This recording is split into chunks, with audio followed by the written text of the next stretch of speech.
ஸ்தோத்திரம் மகிமை உண்டாதாக. இப்போது நாம் கர்த்தராகிய இயேசு கிறிஸ்து சிலுவையில் பேசின 6ஆவது வார்த்தையை நாம் தியானிப்போமாக. வாசிக்கலாம். யோவான் 19:30. இயேசு காயை வாங்கின பின்பு முடிந்தது என்று சொல்லி தலையை சாய்த்து ஆவியை ஒப்புக்கொடுத்தார். ஆமென். தேவனுடைய ஸ்தோத்திரம் உண்டாதாக. கர்த்தராகிய இயேசு கிறிஸ்து சிலுவையில் பேசின 6ஆவது வார்த்தை என்னவென்று சொன்னால் முடிந்தது என்று சொல்லி சொன்னார். கர்த்தருடைய ஸ்தோத்திரம் உண்டாதாக. அதாவது இதில் அவரோட பவர் அங்கே குறைந்து வரதில் பார்க்க முடியுது. அப்போது தேவன் முடிந்ததுன்னு சொன்னார். இதாவே இவர்கள் மன்னியும் என்று சொல்லி லென்த்தாக பேசினார். அடுத்தது பாருங்க, இதோ அடுத்தது இங்கே பிரதேசங்கள் சொன்னார். இதோ உன் தாய், இதோ உன் மகன் என்று சொன்னார். நாளை பிதாவே ஏன் கைவிட்டின்னு சொன்னார். 5 தாகமாக இருக்கேன்னு சொல்லி இப்போ என்ன வார்த்தை என்ன ஆயிடுச்சு, சுருக்கமாயிட்டு பல வேர்ட்ஸ் வந்து இப்போ என்ன மாறுது. அப்புறம் எந்த சூழ்நிலை அவர் வந்து கொண்டிருக்கிறாங்க தியானிக்கலாம். சிலுவை தியானத்தில் இதை முக்கியமாக பார்க்கணும். இயேசுமே 7ஆம் வசனம் பேசுனா 6ஆம் வசனம் பேசுறாங்க இல்லை. 6ஆம் வசனத்தில் எப்படி இருக்கு வார்த்தை என்ன ஆயிடுச்சு, நம்பர் ஆஃப் வேர்ட்ஸ் என்ன ஆயிடுச்சு, சுருங்கிட்டு புரியுங்களா. இதாவே இவர் செய்த இன்னதென்று அறியாதுன்னு சொல்லி பெருசாக இருந்துச்சு டயலாக் இல்லையா. அடுத்த வருஷம் இந்தியன் பரதேசிப்பான ஒரு வேர்டு கம்மியாச்சு. இதோ ஒன் தாய், இதோ ஒரு மகன் இன்னும் கொஞ்சம் கம்மியாச்சு. 4வது என்ன செஞ்சார், தாகமாக இருக்கிறேன்னு சொன்னார். இதாவே ஏன் தேவனே ஏன் கைவிட்டின்னு சொன்னார். அடுத்தது தாகமாக இருக்கேன்னு சொன்னார். இப்போ என்ன தெரியுமா, அதையும் சுருங்கி எழுத்துக்கள் குறையாமிச்சு முடிந்தது என்று சொன்னார். இதை பாருங்க. அப்போ இயேசுடைய நிலைமை இப்போ எங்கவா இருந்திருக்குது, ரொம்ப தொய்ந்து போன ஒரு நிலையை வந்துச்சு அப்படின்ற பார்க்குறோம். கர்த்தருடைய ஸ்தோத்திரம். அந்த சூழ்நிலை சொன்ன வார்த்தை என்ன, அவ்வளோதான். இனி நம்ம டைலாக் இனிமேல் நமக்கு வருது இல்லை என்று சொல்லி அவர் என்ன செய்கிறாங்க, முடிந்தது என்று சொல்லி பார்க்கணும். கர்த்தருடைய ஸ்தோத்திரம். வார்த்தையை சுருக்கமாக சொல்லியிருக்கிறார். இதில் ஆவிக்குற அர்த்தமும் உண்டு. இயேசு பேசின எல்லா வார்த்தைகளிலும் ஆவிக்கிற உண்டு, நெற்றிகளாலும் உண்டு, ஆவிக்கிறதும் உண்டு, ஸ்பிரிச்சுவல் அர்த்தமும் உண்டு. இந்த முடிந்தது என்று சொல்லி கர்த்தர் சொல்ல வார்த்தைக்கு ஒரு அர்த்தத்தை நீங்கள் புரிஞ்சு கொள்ள வேண்டும். அதாவது எபிரேயர் 10ஆம் அதிகாரம் 4, 5, 6 வசனங்களை வாசிக்கும் போது இங்கே இயேசு பற்றி ஒரு திட்டம் ஒன்று இருந்தது. அதுக்காக ஒரு சரீரம் கொடுக்கப்பட்டது. அது சரீரத்தில் பாடுபட வேண்டும் என்று சொல்லி இருந்தது. அதுக்கு நான் செய்கிறேன் என்று சொல்லி அவர் கடந்து வந்து அந்த காரியத்தை ஆரம்பித்தார். பிற்பாடு அந்த காரியத்தை செய்து முடித்தேன் என்று சொல்லி அவர் சொல்கிறார். வாசிக்கலாம். எபிரேயர் 10, 4, 5, 6, 7 வாசிங்க. அல்லாமலும் காளை வெள்ளாட்டுக்கடா உங்களுடைய இரத்தம் பாவங்களை நிவர்த்தி செய்ய மாட்டாரே. ஆகையால் அவர் உலகத்தில் பிரவேசிக்கும் போது பலியை காணிக்கும் நீர் விரும்பவில்லை, ஒரு சரீரத்தை எனக்கு ஆயத்தம் பண்ணி பாருங்க. அதாவது காளை வெள்ளாட்டு டெய்லி செலுத்தி பாவம் நிறுத்தி அவரை வந்துட்டு தான் இருக்கு. அப்போ என்ன செய்யறாரு, உடனே இந்த பலி மேலே நீங்கள் விருப்பப்படலை, நீங்கள் என்ன செய்றீங்க, ஒரு சரீரத்தை ஆயத்தம் பண்ணி இந்த சரீரத்தில் பாடுபட்டு நான் தன்னை பலியாக ஒப்பு கொடுக்கும்போது நீங்கள் செய்ய பாவம் நிறுத்தி முழுமையாகுதுன்னு சொல்லி அறிந்து கொண்டார். இது யார் செய்ய போகிறாங்க, என்னை பொறுத்து எழுதிருக்குன்னு சொல்லி சொல்லப்படுகிறார். வாசிக்கிறான்.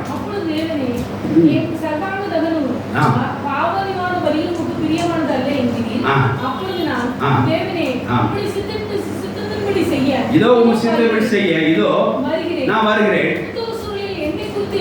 புத்தகத்தில் என்னை குறித்து எழுதியிருக்கிறதை என்ன சொன்னேன். இப்போ என்ன செஞ்சா இயேசு நம்மை பற்றி என்ன செய்திருக்கிறார், தம் சரீரத்துக்கு உண்டாக்கி இருக்கிறார். நான் போய் என்ன செய்ய தானே பலியாக வேண்டும் என்னை குறித்து எழுதியிருக்கிறனால இப்போ நான் என்ன செய்கிறேன், கடந்து வர இதோ நான் கடந்து வரேன்னு சொல்லி இயேசு கடந்து வந்தார். கடந்து வந்து என்ன செய்கிறாருன்னு சொல்லி பார்க்குறோம். யோவான் 17ஆம் அதிகாரம் 4ஆம் வசனம் வாசிக்கும் போது அந்த காரியத்தை அவர் செஞ்சார், திறம்பட செய்து முடித்தார். வாசிக்கலாம். யோவான் 17:4. பூமியிலே நான் உம்மை மகிமைப்படுத்தினேன், நான் செய்யும்படி நீர் எனக்கு நியமித்த கிரியைகளை செய்து முடித்தேன். கர்த்தருடைய ஸ்தோத்திரம் உண்டாக. நீ நியமித்த கிரியை நான் என்ன செய்தேன், சரி இதோ என்ன குறித்து புத்தகத்தில் எழுதியிருக்கிறது, எனக்கு சரீரத்தை ஆயத்தம் பண்ணிடுறேன். அந்த சரீரத்தை நான் பலியிட முடியாது நான் என்ன செய்கிறேன், கிளம்பி போகிறதுக்கு போகிறேன். இப்போ என்ன செஞ்சேன், உண்மை மகிமைப்படுத்தினேன், என் கிரியை நான் என்ன செஞ்சேன், செய்து முடித்தேன். கர்த்தருடைய ஸ்தோத்திரம் உண்டாக. இதில் என்ன தெரியுமா, தேவன் இயேசு குறித்து ஒரு திட்டம் வைத்துள்ளார் பிதாவானவர். அந்த திட்டத்தை என்ன செய்தார், செய்து முடித்தார். இங்கிறத இங்கே பார்க்குறோம். அப்போ இவர் முடிந்தது என்று சொன்னால் என்ன அர்த்தம் தெரியுமா, என்ன குறித்து புத்தகத்தில் தேவ திட்டம் என்னது நிறைவேறி முடிந்து சில அர்த்தம். இங்கே இயேசு முடிந்தது எதை சொன்னார், என்னை குறித்து புத்தகத்தில் எழுதுனது, எனக்கு சரீரத்தை ஆயத்தப்படுத்தினது, நான் பூலோகத்துக்கு போக வேண்டியது, பாடுபட வேண்டியது, இப்படி என்னை குறித்து புத்தகத்தில் எழுதுனது என்ன செய்து எழுதி நிறைவேறி முடிந்தது என்று சொல்லி சொன்னார். இருந்து என்ன சொல்ல வர்றாரு அப்படின்னா, இயேசு சொல்ல வர்றாரு அர்த்தத்தை புரிந்து நலமா இருக்கும். என்னென்றால் என்னை குறித்து தேவ திட்டம் நடந்து முடிந்தது. ஹalleluya. தேவனுக்கு ஸ்தோத்திரம். இதை சொன்னார். நான் இன்னைக்கு ஆவியானவர் இன்னைக்கு காலையில் எழுதும்போது எனக்கு ஒரு அற்புதமான ஒரு விளக்கத்தில் காண்பித்தார். என்ன அப்படின்னா, இது தேவனுடைய திட்டமாக இருந்தால் வாழ்க்கையில உங்களுக்கு கொண்டு முடிந்தது. எப்படி ஒரு திட்டமானது தேவனுடைய திட்டமாக தான் இருந்துச்சு, அது முடியும். இல்லைன்னா அது என்னவா இருக்கும்? இன்கம்ப்ளீட்டா இருக்கும். இப்போ நீங்க ஒரு வேலை செய்து முடிச்சிட்டீங்க அப்படின்னா அது இறைவனுடைய திட்டமா பாருங்களேன். வீட்டை சகோதரர் இருக்கீங்க, சாப்பாடு பண்ணுறீங்க, நல்லபடியாக சாப்பாடு வந்து வீட்டுக்காரர் சாப்பிட்டு பிள்ளைகள் சாப்பிட்டீங்கன்னா அந்த நாளில் உங்களுக்கு தேவத்தில் என்னது முடிந்த அர்த்தம். நீங்கள் சாப்பாடு பண்ணி கணவன் சாப்பிடல, இன்னும் ஒரு காத்திருக்கீங்க, பெண்டிங் இருக்குன்னா இன்னும் தேவத்திட்டம் என்னதில்லை நிறைவேற முடியலை. அப்படிதான் அப்போ இன்கன் அப்படிங்க அதுக்கு என்ன செய்யணும்? அந்த காரியத்தை வரைக்கும் வெயிட் பண்ணும். கர்த்தர் ஒரு திட்டத்தை கொடுத்தாருன்னா அதை என்ன செஞ்சிருவாரு? செய்து முடித்துருவா. இன்கம்ப்ளீட் அங்கே இருக்கே வேலையே கிடையாது. தேவனுக்கு ஸ்தோத்திரம் உண்டாதாக. நிறைய பேர் அப்படிதான் செய்கிறாங்க. என்னன்னா சில பேர் இன்கம்ப்ளீட் ஆக்குறாங்கன்னா தான் ஒரு திட்டத்தை வைத்துக் கொள்வார்கள். அப்புறம் அது இன்கம்ப்ளீட். இந்த நம்முடைய திட்டத்துக்கும் தேவனுடைய திட்டத்துக்கும் எப்படி கண்டுபிடிக்கிறது? நம்ம திட்டம் வச்சுருக்கோம், ஏப்ரல் மாதம் அங்கே போகலாம், இங்கே போகலாம், மேல் இப்படி பண்ணலாம், அதை அப்படி செய்யலாம், இப்படி செய்யலாம், எல்லாம் திட்டம் வச்சுருக்கோம். இப்போ வேலைக்கு போகலாம், இப்போ நம்ம சம்பாதிக்கலாம், இப்போ வீடை கட்டலாம், எல்லாம் திட்டம் இருக்கும். என்ன திட்டம் வச்சுருக்கோம். ஆனால் நல்லா கேட்டுங்க, நீங்கள் என்ன வேணால் திட்டம் போட்டுக்குங்க, 10 திட்டம் போட்டுக்குங்க, ஆனால் நிறைவேற போகிறது தேவனுடைய திட்டம் மாத்திரம்தான். அப்போ தேவனுடைய திட்டம் எப்படி கண்டுபிடிப்பீங்க? இங்கே பார்க்கணும். தேவனுடைய திட்டம் எப்படி கண்டுபிடிப்பீங்க? எப்படி கண்டுபிடிப்பீங்க தேவனுடைய திட்டம்னு? அது எப்போ நிறைவேற முடிஞ்சதோ தேவனுடைய திட்டமாகும். ஹalleluya. ஒரு திட்டம் நல்லபடியா ஆரம்பிச்சு நல்லபடியா முடிந்தது அப்படின்னா அது தேவனுடைய திட்டமா இருக்கும். ஒரு திட்டம் ஆரம்பித்து அது முடியாம இருந்து பெண்டிங்ல இருக்கு, இன்கம்ல இருக்குன்னா அது உங்களோட திட்டம். தேவனுக்கு ஸ்தோத்திரம் உண்டாதாக. ஆகையினால ஒரு திட்டம் ஆரம்பித்தா தேவன் முடிக்க வல்லவராக இருக்கார். வாசிக்கலாம் ஏசாயா 46ஆம் அதிகாரம் 16-11 வாசிங்க. ஒரு திட்டம் ஒரு வைத்தாலும் அதை செய்து முடிப்பார். அதுதான் தேவன். இயேசு அதை செய்தார். கண்ணை குறித்து புத்தகத்துல ஒரு திட்டம் எழுதி இருக்குது, அது நிறைவேற்ற கடந்து போயிருக்கேன், இப்போ செய்து முடித்தேன் என்று சொல்லி தேவனிடத்தில் வேண்டுதல் செய்து ஜெபத்தை முடித்தார். நாங்கள் பார்க்கிறோம். கர்த்தருக்கு ஸ்தோத்திரம் உண்டாக. அதாவது தேவனுடைய திட்டம்னா அது கரெக்டாக நிறைவேறி முடியும். மனித திட்டம்னா அது இன்கம்ப்ளீட்டா இருக்கும் அப்படின்ற தேவ நாட்களிலே அதை வெளிப்படுத்துகிறார். வாசிக்கலாம். ஏசாயா 46:11.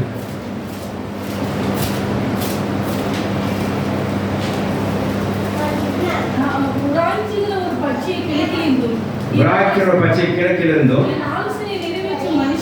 என் ஆலோசனை நிறைவேற்ற ஒரு மனுஷனை வரவேற்கிறேன். அதை சொன்னேன், அதை நிறைவேற்றுவேன், அதை திட்டம் பண்ணினேன், அதை செய்து முடிப்பேன். ஹalleluya. தேவனுடைய திட்டம் பண்ணினா செய்து முடிக்கப்படும். ஹalleluya. No more incomplete. It is impossible that it will be get fulfilled. It will be get completed. It will be close to very pakka. கர்த்தருக்கு ஸ்தோத்திரம் உண்டாதாக. நீங்க படிக்கணும் திட்டம் இருந்ததுன்னா அது தேவனுடைய திட்டம் இருந்தால் அது நிறைவேறும். அது யார் எந்த தடையும் முடிக்க முடியாது. இந்த மாற்றம் வாங்கணும் தேவனுடைய திட்டம் இருந்ததுன்னா அது நிறைவேறும். யார் அந்த தடைகளும் பண்ண முடியாது. நீங்க தேவனுடைய திட்டத்து பிரகாரமே ஜெபம் பண்ணுங்க. உங்க ஜெபம் இந்த நீங்க என்ன தெரிஞ்சீங்கன்னா, ஆண்டவரே உங்க திட்டத்தை எனக்கு காண்பி, உங்க திட்டப்படி நடத்தும். இயேசுவான ஒரு திட்டத்தை அறிந்து பூமியிலிருந்து திட்டத்தை நிறைவேற்றி முடிக்க ஒரு உதவி செய்து எங்களுக்கு அப்படின்னு எங்களை குறித்த திட்டத்தை எங்களுக்கு வெளிப்படுத்தும். எங்களை குறித்து வேதாந்தத்தை என்ன இருக்கு காட்டும். அந்த திட்டத்தை நாங்கள் நிறைவேற்றி திரும்ப செய்யும். உங்கள் திட்டமே வாழ்க்கையிலே நிறைவேறும் சொல்லி டெய்லி காலை ஜெபம் பண்ணி ஆரம்பிங்க. கர்த்தர் நாள் முழுவதும் உங்களை செய்வா அந்த திட்டத்தின்படி நடத்துவாங்க. ஆமென். ஹalleluya. ஆகையினாலே தேவனுடைய திட்டமாக இருந்தால் என்ன செய்வது? நல்லபடியா முடியும். இந்த வார்த்தை அண்டர் பண்ணிக்கங்க. தேவனுடைய திட்டமாக இருந்தால் அது நல்லபடியா முடியும். மனுஷனுடைய திட்டமாக இருந்தால் அது இன்கம்ப்ளீட்டா முடியும், பெண்டிங்கா முடியும், இடையிலே அது தடை செய்யப்படும். தேவனுடைய ஸ்தோத்திரம் இல்லாத ஒரு உதாரணம் சொல்ற பாருங்க. அதாவது அப்போஸ்தலர் 5ஆம் அதிகாரம் 15-39 வாசிங்க. அப்போஸ்தலர் 5ஆம் அதிகாரம் 35-39 வாசிங்க. வேறு வாசிங்க. அப்போஸ்தலர் 5ஆம் அதிகாரம் 35-39 வாசிங்க. சங்கத்தாரில் இஸ்ரவேலியர் இந்த மனுஷருக்கு செய்ய போற போதனை போகிறதை குறித்து எச்சரிக்கையாய் நீங்கள். ஏனென்றால் இந்நாட்களுக்கு தேவதாஸ் என்பவன் எழுப்பி தன்னை ஒரு பெரியவனாக பாராட்டினான். ஏறக்குறைய 400 பேர் அவனை சேர்ந்தார்கள். ஆ. அவன் மடிந்து போனான். ஆ. அவனை நம்பின அனைவரும் சிதறி அவமாய் போனார்கள். ஆ. அவனுக்கு பின்பு குடிவீதிப்பின் நாட்களிலே ஆ. கலிலேய யூதாஸ் என்பவன் எழும்பி ஆ. தன்னை பின்பற்றி அநேக ஜனங்களை இழுத்தான். ஆ. அவனும் அழித்து போனான். ஆ. அவனை நம்பி இந்த அனைவரும் சிதறடிக்கப்பட்டார்கள். பாருங்க, இந்த இடத்துல என்ன சொல்றாரு, ஆலோசனை என்ன சொல்றாரு, வாரியா இந்த ஊழியர் மேல டக்குனு கை போடுற வேலை ஏற்றுநிலை பண்ணதியா, இப்படிதான் ஒருத்தர் எழுப்பி 4 வருஷத்துக்கு போயிட்டான், அவன் அழிஞ்சு போயிட்டான். அப்பதான் தெரிஞ்சது அது தேவ திட்டம் இல்லை, மனுஷ திட்டம். இன்னொருத்தர் தேதாசனத்தை எழுப்புனா அவனும் கொஞ்சம் ஆட்களை சேர்த்து கொண்டு போனான். அப்புறம் அவனும் அந்த ஒளிவு நிறுத்தி ஒழிஞ்சு போயிட்டு அப்பதான் தெரிஞ்சது அது தேவ திட்டம் இல்லை, மனித திட்டம் இல்லை. இப்போ இந்த மனுஷங்க ஆரம்பிச்சிருக்கான், கொஞ்சம் கவனமா இருக்கு, வெயிட் பண்ணிப்பாரு. அவன் தேவ திட்டம்னா என்ன ஆகும், அது நல்லபடியா முடியா, நீ நல்லபடியா முடிய உழைத்து போய் நீ கை வச்சுன்னா நீ தேவனுக்கு எதிராக போற, நீ சிக்கினீங்க அப்படின்னு சொல்லி ஒரு நல்ல ஆலோசனை கொடுக்குற. வாசிக்கலாம். இப்பொழுது நான் உங்களுக்கு சொல்கிறது என்னவென்றால், இந்த மனுஷனுக்கு ஒன்றும் செய்யாமல், இந்த ஒரு மனுஷன் ஒன்றும் செய்யாமல் விட்டு விடுங்க. விட்டு விடுங்க. விட்டு விடுங்க. இந்த யோசனை, அந்த கிரியை மனுஷனால் உண்டாயிருந்ததானால், இது மனுஷ திட்டமா இருந்தானால் ஒளிந்து போகும். ஹalleluya. நீங்க இதான் புரிஞ்சுக்கணும். நீங்க ஒரு திட்டம் போட்டீங்கன்னா அது ஒளிஞ்சு விடும். ஆனா அதே தேவ திட்டம் வந்தா என்ன செய்ய, நல்லபடியாது செய்து முடிக்கப்படும். ஹalleluya. வாசிக்கலாம்.